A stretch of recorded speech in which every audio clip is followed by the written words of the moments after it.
No Caitlin Clark, no problem. No Sophie Cunningham, no problem. No head coach Stephanie White, have no fear. The final boss, Austin Kelly, is here. The Chicago Sky, we came into your building and we just, from pillar to post, smacked you guys around. The Chicago Sky walked into this game thinking they could exploit a weakened Indiana Fever, but they were sorely mistaken. With Clark sidelined, Cunningham out, and White absent, many thought the Fever would crumble. But the reality was a complete shocker. At the United Center, the Fever didn't just win. They obliterated the Sky by 27 points, leaving Angel Reese and the rest of Chicago utterly humiliated. Before the game, critics had already written off Indiana's chances, pointing to the absence of their star player Caitlin Clark, whose 19 points and 10 assists per game had been crucial to their success. Without Clark, the general consensus was that the Fever would struggle, and the Sky, bolstered by the dynamic duo of Angel Reese and Kalia Copper, would take advantage. However, the narrative quickly shifted as the game unfolded in a way no one could have predicted. Indiana wasn't just surviving, they were thriving. It all started with a defensive masterclass from the Fever. From the opening tip, they made it clear that they weren't going to let Chicago's offense find any rhythm. The Sky's shooters were stifled all night, shooting an abysmal 8 for 29 from the field in the first half alone, a horrendous 27.6% shooting clip. No matter where Chicago turned, the Fever's defense was there, suffocating every attempt and forcing turnovers.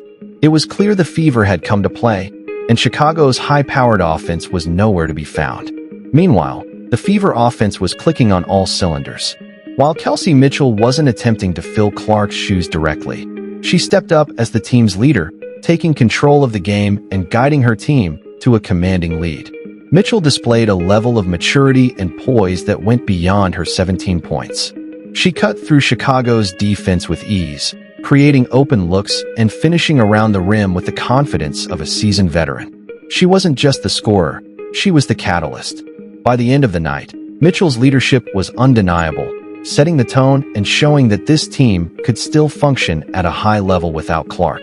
Lexie, whose breakout season had already been turning heads, continued to shine. She was an absolute sniper from beyond the arc, knocking down 3 after 3, and her perimeter defense was just as impressive.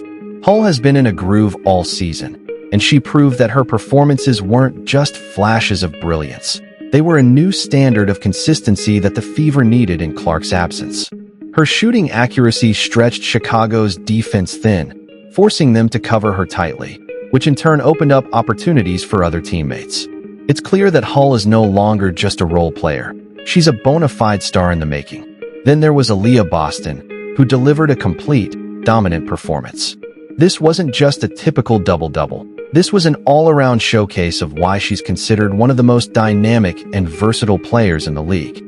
Boston finished with 11 points, 5 rebounds, 5 assists, and 5 blocks, matching her career high for blocks and proving once again that she can impact the game on both ends of the floor. Whether it was a timely block, a critical rebound, or an assist to get her teammates open, Boston was everywhere. She controlled the paint with authority, and when she was on the floor, the Sky had no answer. As impressive as the core players were, it was the performance of Ari McDonald that truly stunned everyone. Signed just days earlier, McDonald was expected to be a depth addition, providing some veteran leadership and a bit of spark off the bench. Instead, she made an immediate impact, filling in as the point guard and running the offense with a level of composure that belied her short time with the team. McDonald finished with 12 points, 2 rebounds, 2 assists, 3 steals, and a block, but her impact went far beyond the box score.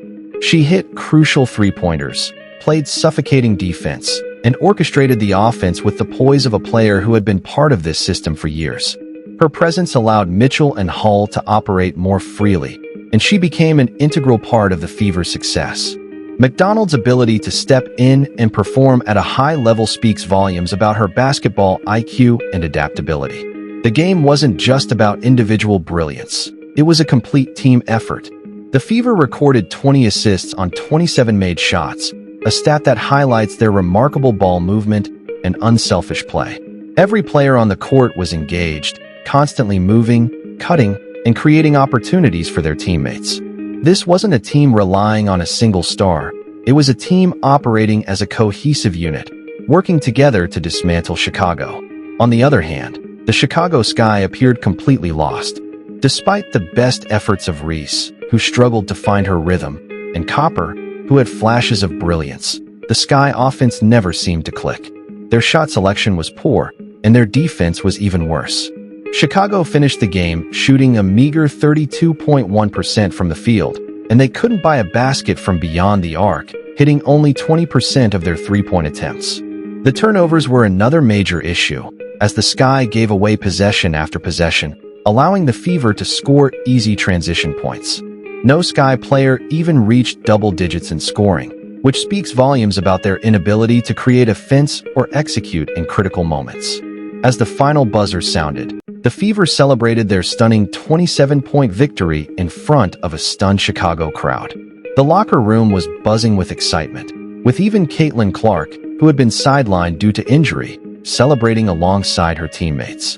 Austin Kelly, filling in as head coach, was drenched in water, and the pride in his face was evident. This wasn't just a victory, it was a statement.